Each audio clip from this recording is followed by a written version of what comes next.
welcome students from the National University of Singapore. We're the third competitor this morning in round one of the HSBC Asia Pacific Business Case Competition 2014. Today we have a panel of three judges. We have with us Cecilia Leung, General Manager of Corporate Communications at Cathay Pacific Airways. We have Arnab Sengupta, he is Head of Portfolio Risk at ASB at HSBC. And we have with us Charles Wong. He is Senior Manager, Tax Regional Advisory at Asia Pacific, also at HSBC. Today you have 20 minutes for your presentation. After 70 minutes, I'll indicate you'll have 3 minutes left, and I'll indicate when you have 1 minute left. Please pay attention to those notices because we have to be very strict with the timekeeping. Please be reminded to keep your cell phones switched off and refrain from talking during the presentation. Do you have any questions? No. Then please start. Today, Microsoft's at a crossroads. It was once a leader in the technology space, doing perfectly well, wonderful in tech development, but in recent years, it's facing a struggle of technology and its innovation and at the pace of change.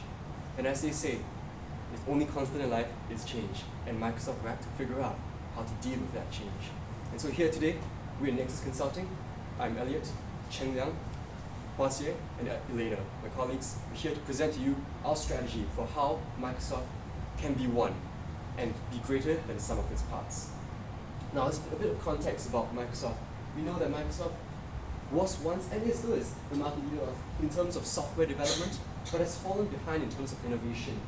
We also see this resulted in market opportunities being missed, as well as result of a lack of support from along inside the organization. This has hindered Microsoft's growth and its ability to expand where it should be to capture market opportunity. But where we envision Microsoft being with our one strategy for Microsoft, this is a one Microsoft which leverages on the cloud to build an ecosystem, integrates its services, and lets users operate across platforms. We see Microsoft being an innovative organization with a culture that seeks to strive for developing new opportunities and new technological growth. We also see this being supporting its ecosystem such that these functions are able to sustain Microsoft into the future. However, we've identified several key issues that prevent Microsoft from achieving these goals. And we see that Microsoft needs to think about its focus, especially with its new acquisition of Nokia, as well as with the new direction of the CEO. In terms of secondly, we need to look at how Microsoft can create an integrated and innovative approach. And thirdly, we want to look at how to build this ecosystem. And this is what we want to present to you today. So now, allow Elena to bring you through our analysis of the situation. So as Elliot has mentioned, Microsoft is really at a crossroads. As a comparison with where Microsoft is and where what its competitors are doing, you can very clearly see the implications of Microsoft. So Microsoft currently has a very bureaucratic and silo culture, which is really stifling its innovation. Now, on the other hand, we see its competitors developing very fast and picking up on different opportunities in the market, such as with the tablet. And Microsoft also has a very ineffective and demoralizing system with its tech ranking approach. So the implication here is really for Microsoft to rethink its internal organization and how it can introduce innovation once again into its culture to build up the once lively, vibrant culture that it had. So the question here is how can Microsoft really reorganize itself to implement the new performance appraisal approach which it wants to take? And then we look at how Microsoft has currently decided to shift into mobile and devices, which is a smart move. And with that, it has acquired Nokia and has expectations of future strategic acquisitions that doesn't stop at just Nokia. So with such a strategic direction that it's taking, it really needs to learn how to institutionalize the spirit of integration. How can it bring new companies into its current organization? How can it create a stronger organization with it? So the question here is how can Microsoft integrate the functional competencies and at the different departments to build a truly one Microsoft?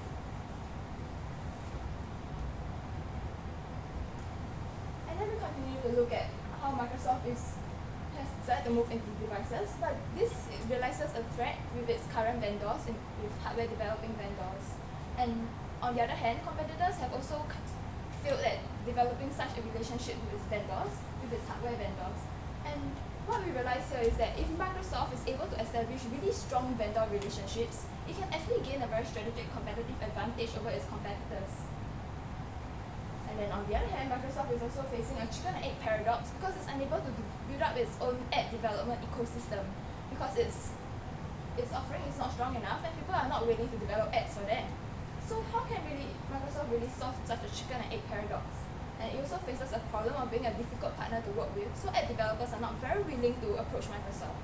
Yet on the other hand, competitors such as Amazon, Apple, Google, they have gained really strong advantages and able to build up a very vibrant and rich ad ecosystem to support its users. So the implication here really is how can Microsoft achieve parity and go beyond that to build an even more vibrant ecosystem for its users, to attract its users. And if you wanted to look at who was Microsoft serving, we realizes that there's a big shift in how consumers are looking at the tech industry.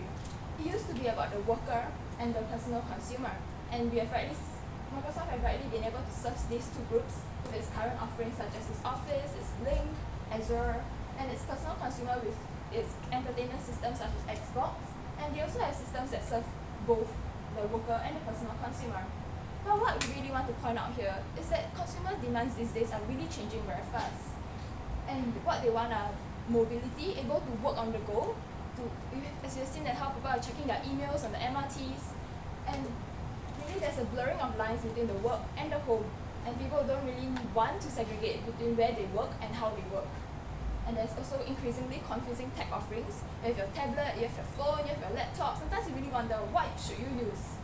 So what Microsoft really should bring across here is it is all about the individual. Everything that they offer is an individual to serve their very needs, whether it be at work or at home. So what we want to do today is really to reorientate Microsoft's direction to cater to the every need of the individual. So today, we at Nexus Consulting have came up with our one strategy to orientate Microsoft's direction, to nurture our culture of innovation and integration, as well as to establish vendor relationships to build a very vibrant ecosystem for itself. So we look at how Microsoft should refocus itself. We see that Microsoft can really build a world that allows users to enjoy anywhere, anyone, anytime convenience. And how can it do that? So these are I've drawn out what the main offerings of Microsoft in terms of software as well as devices, and really see cloud being the one that pulls everything together to join all the devices together so that users can have very seamless experience with Microsoft. So cloud really shouldn't just be about limited to Azure, but we should bring it across to the users, to the consumers as well, so they can use it in their daily life. At the same time, we should have realized that we have decided to drop Bing, because we realized that Bing doesn't really fit into Microsoft's current offering and strategic direction. It currently is unprofitable and has accumulated losses over the years since 2005. And we also find it in being unable to compete with Google right now, with Google gaining a huge market share of about 80%. And it's also a misfit, as I mentioned, into what Microsoft currently has to offer. And the activists have also suggested, why not produce Android-powered devices? Well, while this may be a right strategic consideration in terms of increasing the compatibility of Microsoft, what we feel is that it's not very wise to go into this direction because users themselves are already moving away from Android, and we have Samsung developing their own OS, and we also don't want ourselves to be too dependent on Google, and this might also lead to a conflict of interest.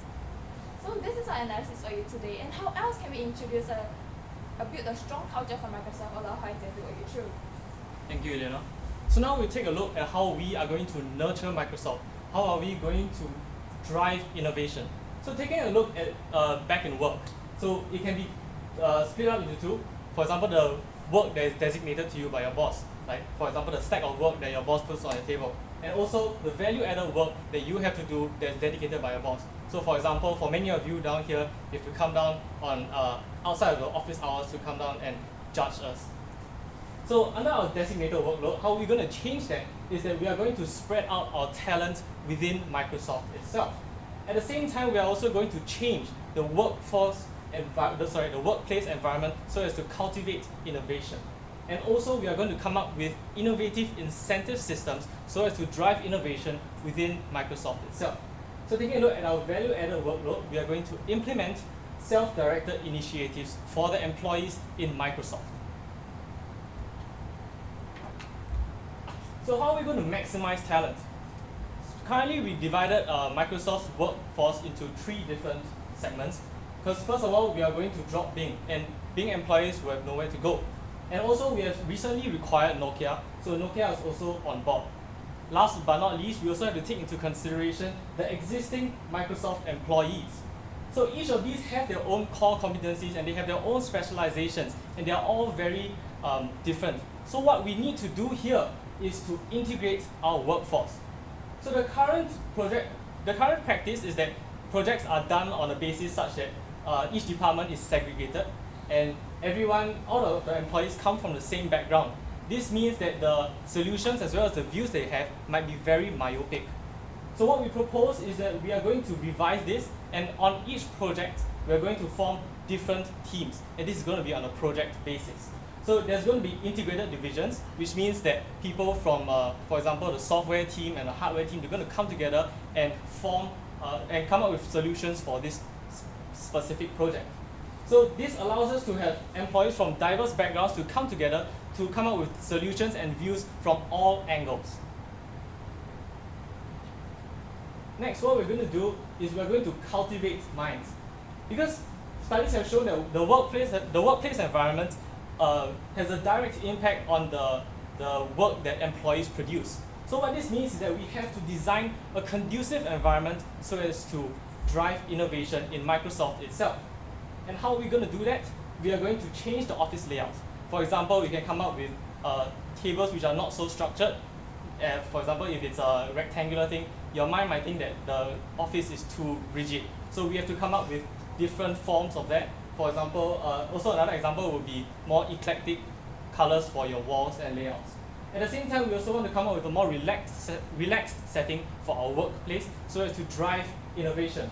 And last but not least, we are going to come up with nature-themed buildings because studies have shown that looking at nature allows us to be more innovative.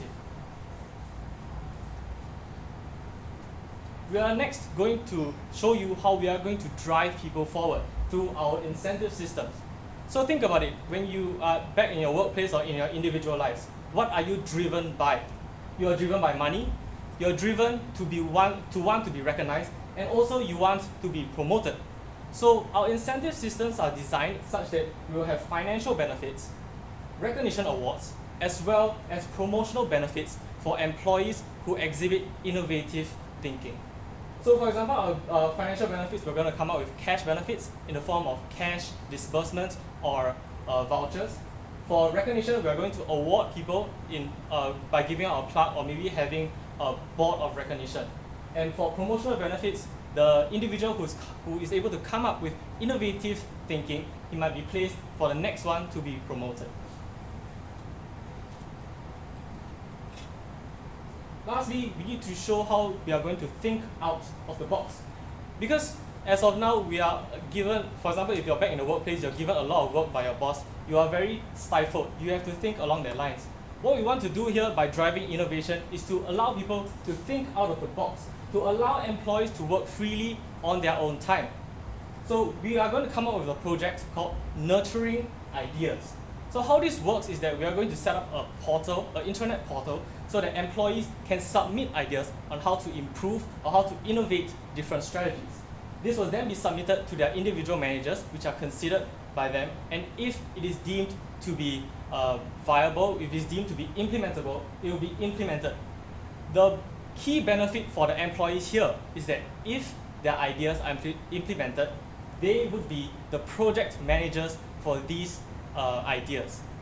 So as you can see, these are how we are going to drive innovation through our nurture strategy.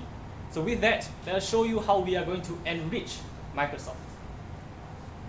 And in order to do so, we call to mind another E word, and that is the ecosystem of Microsoft. We understand that the cloud is huge these days. Why is that so? It's because as we realize in modern day, work, your home, and you're on the go, the lines are getting more and more blurred. If you walk around in the MTR station, you'll see people staring at their phones wherever they go. And we notice this, and because the lines are blurred and people are always on their devices, we realize the necessity of having apps and applications that cross across platform firstly, and secondly also enable people to access all their files from a seamless location at the same time. Hence, the implication of this is that we see there's much opportunity in cross-platform programs. At home, for example, most people stuck to their personal computers. At work, perhaps they're using on their laptop. And thirdly, mobile, they could be on their phones or tablets. These cross-platform requirements necessitate our development of applications that can suit these requirements. Also, in order to coordinate these things, we realize that, for example, I would be at home and I would be using Dropbox for some documents. I'd be using Google Drive for some other documents. I'd be using my Steam to download games to play. And all these different parts of my life are all segmented into different areas that do not have a centralized location. Microsoft, on the other hand, has the ability and the opportunity to tap into these, to connect these things to form a coordinated ecosystem that leverages on the cloud. Let's take a look at how. As we notice, we propose here building the One Microsoft platform. In the One Microsoft platform, individuals with access to Microsoft Windows are able to classify different aspects of their life into this account. So for example, on the top you will see Windows at home, you will see Windows at work and Windows mobile. From this centralized database and system, users are able to customize and take note of what applications are installed where. If I go to my second house, I don't want to reinstall everything again. And this enables users to get a seamless life experience where they know that if I'm a Windows user, if I'm a Microsoft user, I'll be able to access all my things at the flick of a switch, at the tap of a button. Now, what does this mean? So we look at Microsoft at home, for example. Documents can be stored in the cloud that allow us, because we already use so much of Microsoft Word and PowerPoint, storing these in the cloud, allowing us to access these from different devices, while without having to leave the entire ecosystem to look for Google Drive, look for all sorts of other platforms, facilitates ease and convenience. For example, we also see the ability for applications to transcend platforms. We see this happening through our app library and tools library, where fonts and such can be imported across your platforms that you're using, allowing you the most seamless one life, one experience as possible. We also see opportunity here for users to track their games. For example, through Xbox platforms, which we know Microsoft has, we see linkages here, so people are able to consolidate and monitor and observe what they have, what applications they have across lifestyle areas. We believe that this centralized control center will allow for easy access to tools and lifestyles that suit today's consumer. Now that we've seen the One Microsoft platform, we need to understand how this might affect our partners and our current stakeholders involved in the value chain. And here we bring next to the next slide here, where we look at Microsoft vendors, and we realize that in terms of vendor analysis, we would like to target particularly the vendors who have high value to us. We see much importance in managing what we now term the Microsoft partners and concentrating on these vendors who hold high value accounts with us. We see this is important because we want to develop these relationships with these because of the potential of cannibalism as Microsoft also releases its own phones. Because Microsoft has their own phones, we still want to keep these partnerships going on with these vendors as they are key. Now we see the benefits that we can confer to these Microsoft partners with preferential access to apps that we develop, as well as to software updates that we'll be rolling out to these. We believe that by connecting and engaging in long-term partnerships with these vendors, we'll be able to reduce, in their mind, the competition that they have with other vendors, such that we'll be able to form partnerships, closer partnerships, that allow us to deliver Microsoft products to consumers. In doing so, we see an increase in the sense of proprietary that they get, a reduction in their perception of competition from other vendors, and finally, increase cross-leveraging on our brand of the One Microsoft platform and ecosystem. Now we've seen our strategies thus far, how to engage, improve innovation, how to deliver this service in a unified cloud platform. But let's take a look now at what this means for Microsoft in particular, which now Cheng Liang will bring you through. So, due to the constraints of time here, I'll just bring you through the main points of the financial projections that we have. So based on an increase in revenue from innovations as well as an increase from mobile devices, we see a 37% increase in net income from $26.8 billion to $36.6 billion. So this projection is of course driven by a set of assumptions that our team has come up with together in terms of cost. So for example, perhaps more importantly, we can talk about, in terms of our established strategy, the research and development cost will be very high at the start with 5% revenue. And after that, we see this dropping to about 3% revenue as time goes by. Also, server maintenance costs will also cost up to about 1% revenue based on our estimates.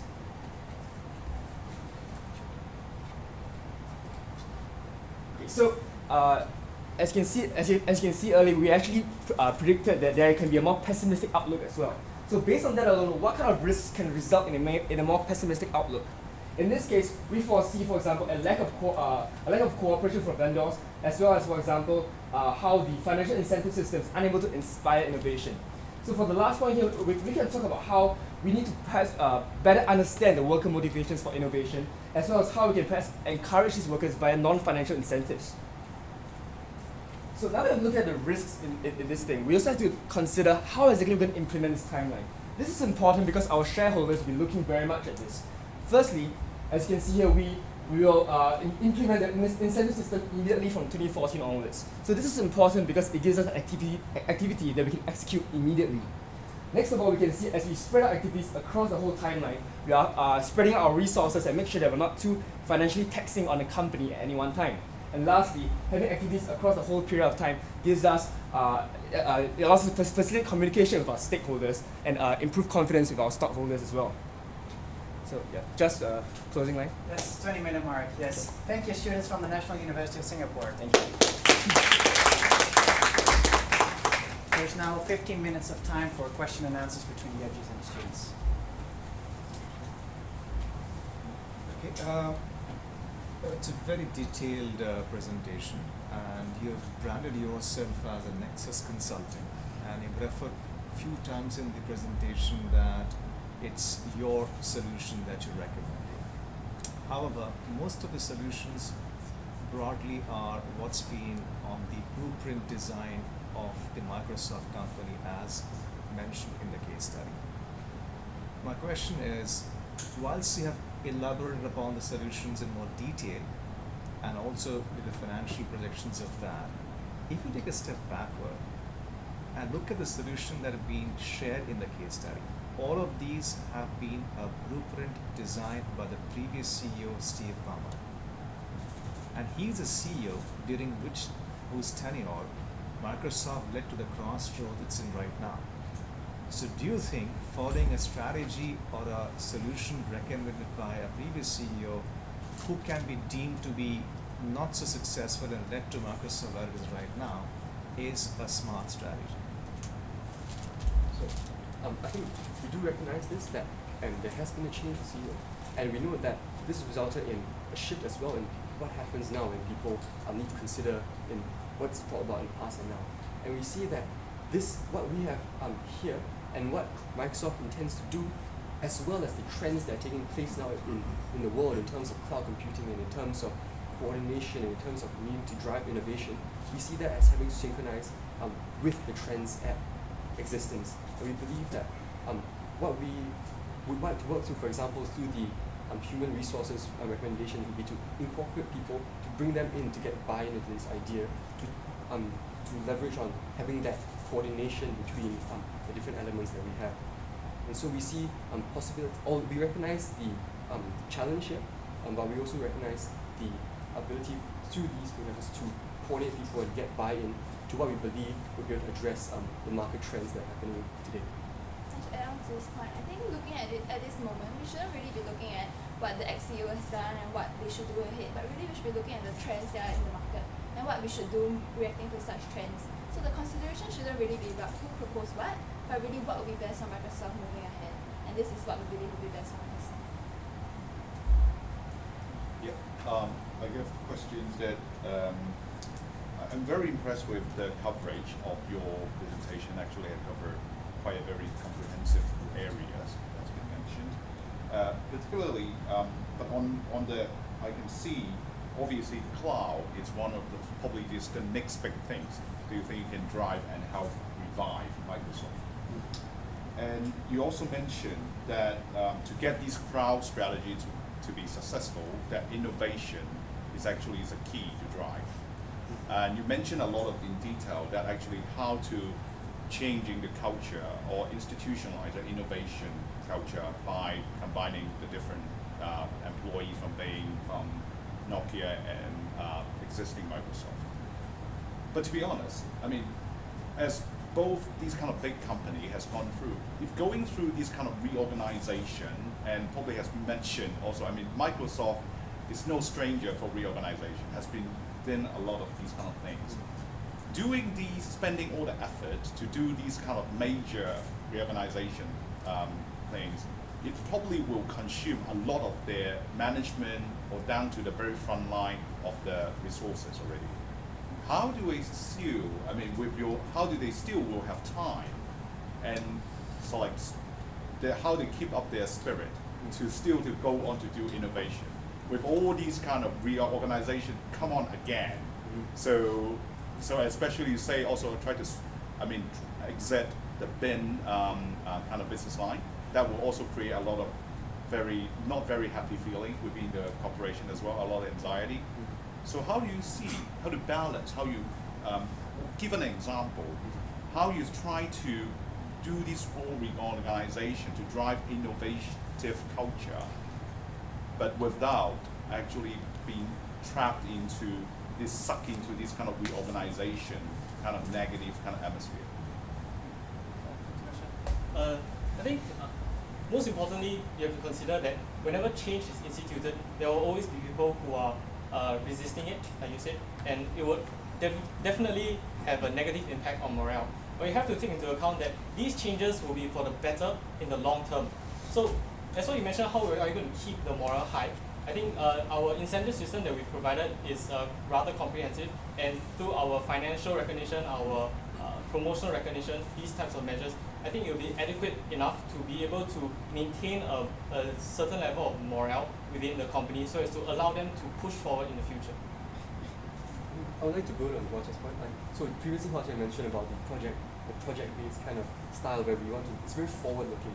So I believe that part of energizing people to look towards instead of thinking about reorganization, but empowering them to think forward towards let's do this project and work together in cross-functional teams that allow to bypass the kind of negative thoughts about reorganization and the drain that comes in reorganization.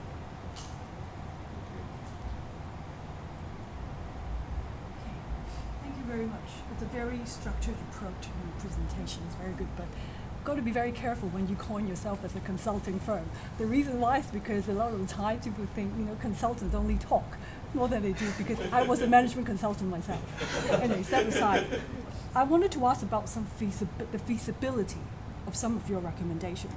The first one, you talk about integrate workforce, put the people, everybody together. Those are 3 different companies, very different culture. How on earth will you be able to bring them all together? It's very easy to do. So easy to say than to do. So what are the difficulties you do anticipate that you'll have to overcome? And how would you be able to overcome that difficulties? First question. Second question, it's on nurturing ideas. You mentioned there's you can do an idea generation contest or something, right? Can I clarify?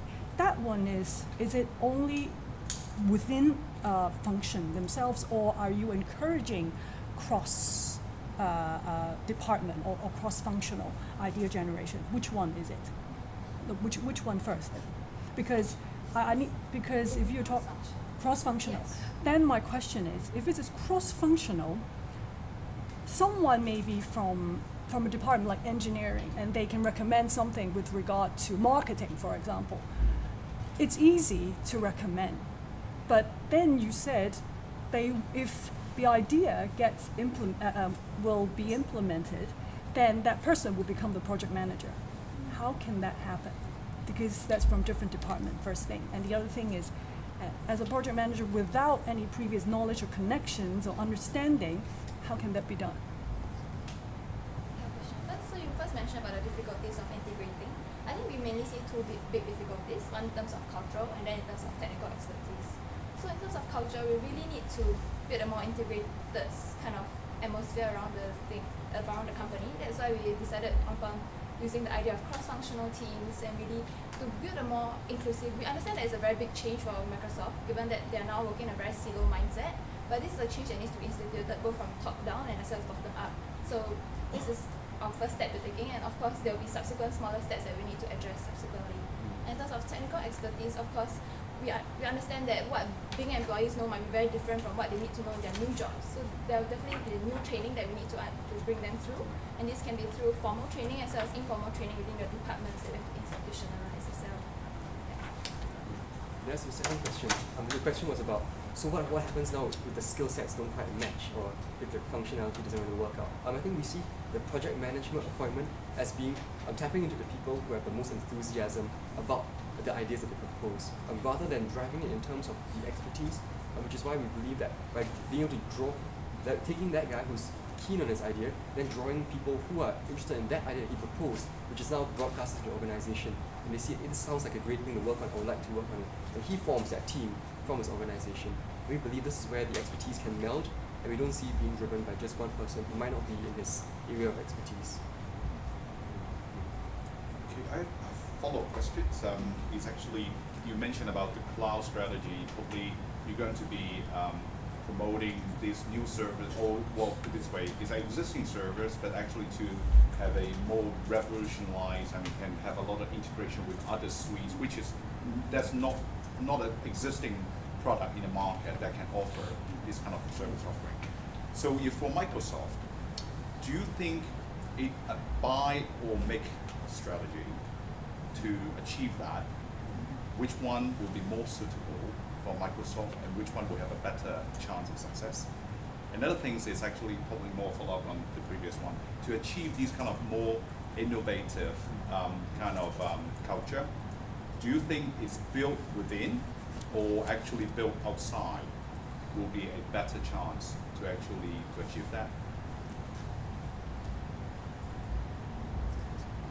I think just want to recap that. So the first question was about basically the cloud, for example. So in terms of the cloud, we did a make or buy strategy, and we believe that Microsoft, as a software developer and as having a key software base, they have competencies in development that they can leverage on. And we believe that Microsoft also, having stopped Bing for the moment, we need to reorient and think about how can we take these people and put them in new specialized areas that they are connected with, because they are also software people. And so we see a lot of synergies being possible, and we also see Microsoft having the financial capabilities to do a build strategy for themselves. Okay, rather than buy. Yeah. Okay. So cultivating the innovation culture, the innovative culture. You're proposing to be more a sort of transforming within. Do you see there's any benefit if you're going to sort of like cultivate this with a smaller unit outside Microsoft to do that? Or do you see there's a challenge from Microsoft, the leadership inside? Sorry, can I just clarify? You mean having like a trial on a separate Microsoft entity? Yeah, say for example, it's rather than, because Microsoft is a huge organization. Yes. So if you're going to cultivate something, you want to do form any cross-functional teams, Yes. you're going to have a lot of a lot of hoops that you need to pass through. So to be honest, it's not that easy. Yeah. That one probably, you set up a successful team to come out deliverable, probably it will take 5 years. Yeah. So the other alternative, if we're going to set up some kind of like a pilot one, a trial one, through to see how this can be institutionalized in the smaller group, do you think it will be a good idea? But also, if it is not, then please say so. And also, what do you see do you see there's any pressure and challenge from the Microsoft leadership and organization itself? Sorry, I'd like to answer the question. We do want to put a trial version first, and we've identified the particular segment, which is the Bing employees, because they would, after displacing Bing, after closing down Bing, their employees would be displaced. And we can actually carry out trials on this group of people and determine whether or not our idea is implementable, whether or not it's executable, and whether or not it is a good plan to implement. So subsequently, if it is a good plan to implement and if it works with these Bing employees, we will carry over to the Microsoft, the entire Microsoft employees. And this will definitely have to be done in phases, because as you mentioned, there will be a lot of strain in terms of finance, in terms of implementation contingencies. So yes, we do want to trial it first before carrying out on the entire Microsoft platform. All right, this concludes the question and answer session of the presentation by the students of the National University of Singapore. Please join me in thanking them.